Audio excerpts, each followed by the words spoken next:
Bom dia, oitavo ano. Hoje nós vamos falar do capítulo 16, último capítulo da apostila de vocês do quarto bimestre, América no século XIX. Aqui, na introdução, na página 51, o que você vai conhecer? Estados Unidos no século XIX e América Latina no século XIX. A pintura desta página foi produzida para as comemorações do centenário da independência dos Estados Unidos em 1876. Ela apresenta pessoas que defendiam o fim do controle das 13 colônias pelos britânicos, chamadas patriotas. Então, essa imagem significa como se fosse uma comemoração dos 100 anos de libertação dos Estados Unidos da América. Organizando a história. Aqui tem um exercício para vocês fazerem e a gente vai estar corrigindo, como a gente sempre faz no final. Aqui, Estados Unidos no século XIX, página 53. Após consolidar a independência no final do século XVIII, os Estados Unidos viveram momentos decisivos no século XIX. Dois processos foram essenciais nesse período: a expansão territorial e a definição em relação à escravidão. Embora a independência tivesse sido alcançada e a Constituição estadunidense defendesse a igualdade de maneira contraditória, a escravidão não havia sido abolida. O mapa a seguir apresenta um panorama da configuração territorial dos Estados Unidos no século XIX. Aí mostra que não tem os 13, né? Mostra as antigas 13 colônias, a Louisiana, o Texas, a Califórnia e o Novo México, Oregon, e não é nada parecido com o mapa de hoje dos Estados Unidos.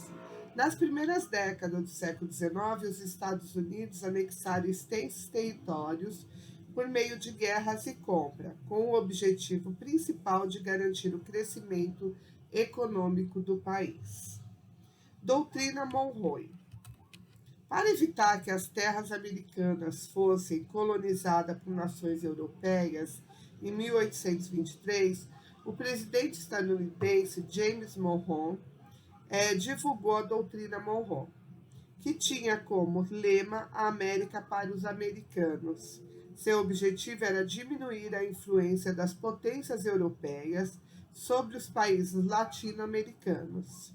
A doutrina apresentava os Estados Unidos como protetores do continente americano. Dessa maneira, além de afastarem a influência europeia do continente, os estadunidenses aumentavam sua autoridade sobre o território.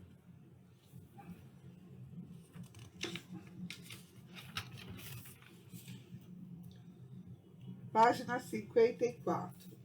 Na prática, a doutrina acabaria colocando os Estados Unidos numa posição privilegiada de influência e poder em relação a outras nações americanas. Se, por um lado, o discurso propunha evitar a recolonização europeia e a submissão das nações americanas, por outro, podemos dizer que os Estados Unidos assumiram o papel de colonizadores.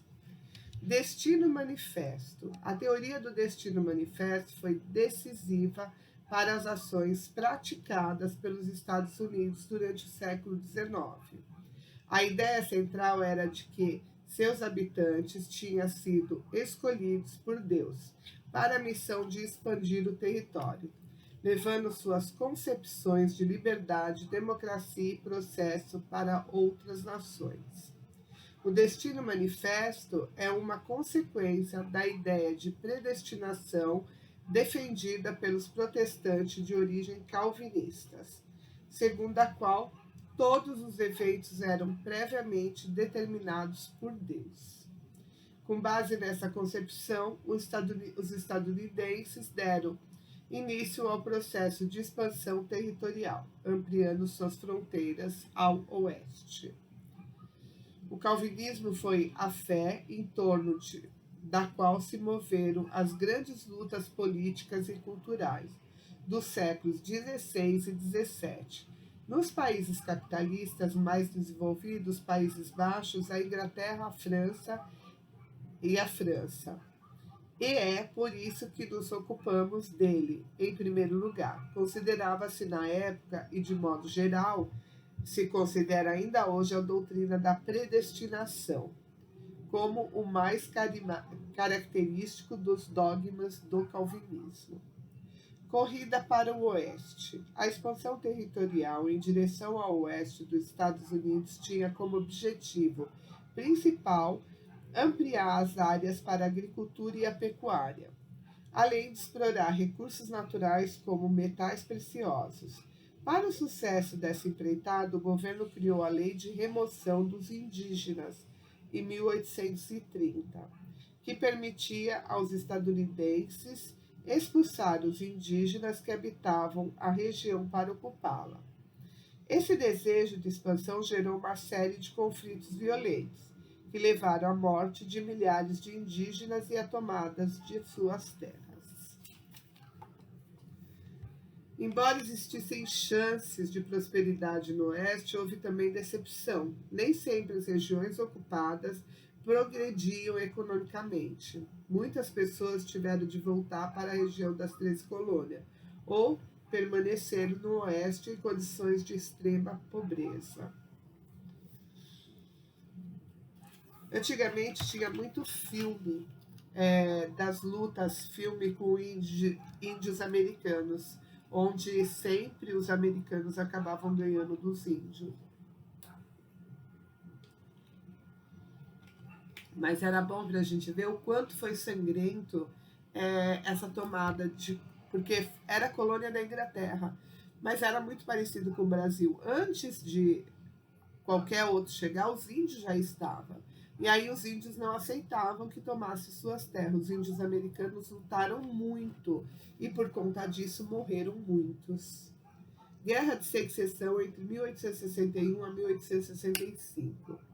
O processo de independência dos Estados Unidos não resolveu um dos principais problemas daquela sociedade, a escravidão, como visto anteriormente.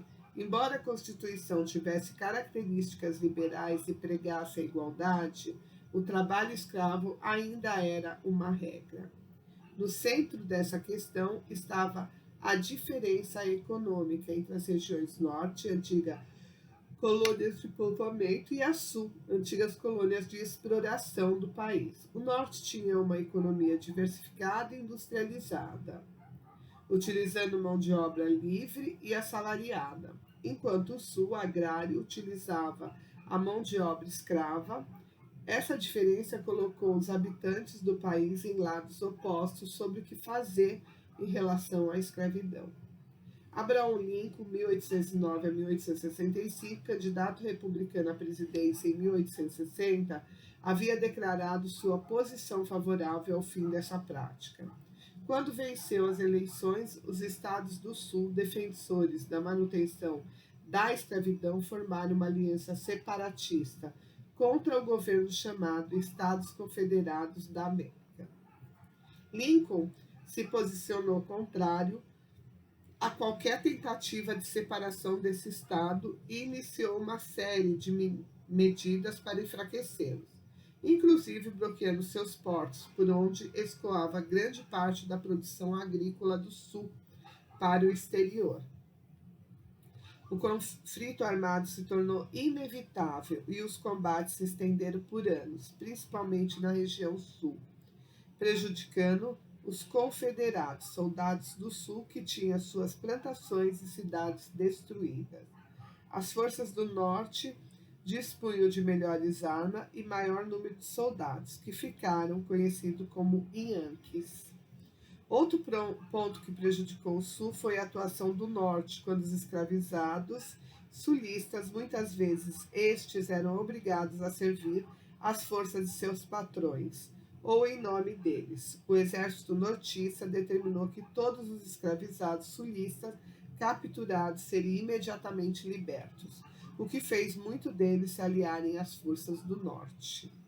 Durante a guerra, estima-se que mais de 600 mil estadunidenses tenham perdido a vida, um número altíssimo para uma guerra civil. entre compatriotas. Ao fim da guerra, em 1865, o Norte conquistou a vitória definitiva e fortaleceu o projeto de uma economia liberal e de desenvolvimento capitalista. Aqui na página 57 tem um exercício e depois tem um texto para vocês interpretando, organizando a história. E aí nós vamos para a página 60. América Latina no século XIX. Os novos países latino-americanos livres da dominação espanhola vivenciaram uma séria transformação. Durante o século XIX, foi um período de fortalecimento dos regimes políticos. O século XIX foi um período de conflitos e instabilidade na região. A busca por se firmar economicamente no novo contexto internacional e, ao mesmo tempo, por resolver questões internas, como a desigualdade social e os problemas políticos, era praticamente uma regra no continente. Para entender esse período, é necessário compreender a organização política dos países latino-americanos. Caudillismo na América Latina. Boa parte dos líderes políticos do contexto pós-independência da América Latina era formado pelos chamados caudilhos. O caudilismo é a característica pela divisão do poder entre chefes de tendência local, ou caudilhos. Transformações no México. Após o processo de independência, o México viveu ainda alguns anos sob um governo fortemente centralizado, que apresentou dificuldades para promover seu desenvolvimento. Na segunda metade do século XIX, governos de cunho liberal foram formados, possibilitando mudanças substanciais na economia local. Em 1876, com o estabelecimento do governo de Porfírio Dias, 1830 a 1915, o México vivenciou um processo de industrialização e modernização intenso. Ainda assim, como em outras nações da América Latina, o país não havia conseguido promover justiça social e reduzir as desigualdades.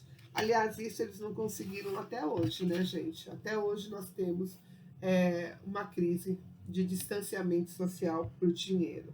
Página 62. O dilema de Cuba.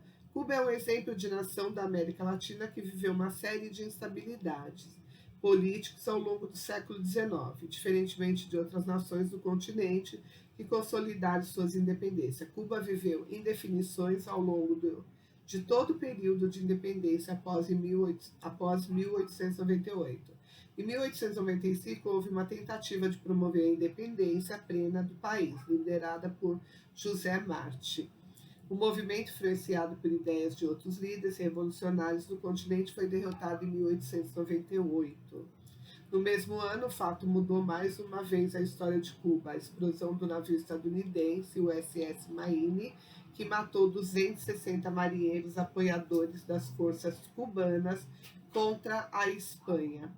As autoridades estadunidenses acusaram a Espanha de ser responsável pelo incidente, declararam guerra ao país, que abriu mão do seu poder sobre Cuba para evitar o conflito. Apoiados por um dispositivo legal inseridos, na Constituição cubana chamada de Emenda Platt, os Estados Unidos adquiriram o direito de intervir no país sempre que houvesse alguma ameaça aos interesses econômicos. Sempre aos interesses econômicos, Imperialismo estadunidense na América. Como vimos anteriormente, a doutrina Monroe construiu a ideia de uma América para os americanos, mas o que ocorreu, de fato, foi a substituição do domínio europeu pelos estadunidenses da América.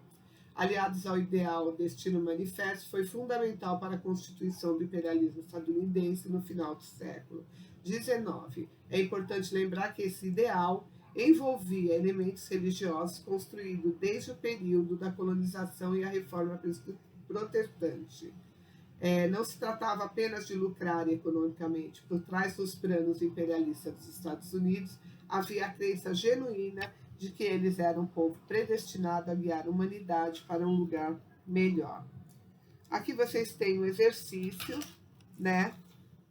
a gente termina o capítulo 16, faça os exercícios e na próxima aula a gente corrige. Na segunda aula vocês aproveitem para fazer os exercícios, ok? Tchau, fiquem com Deus.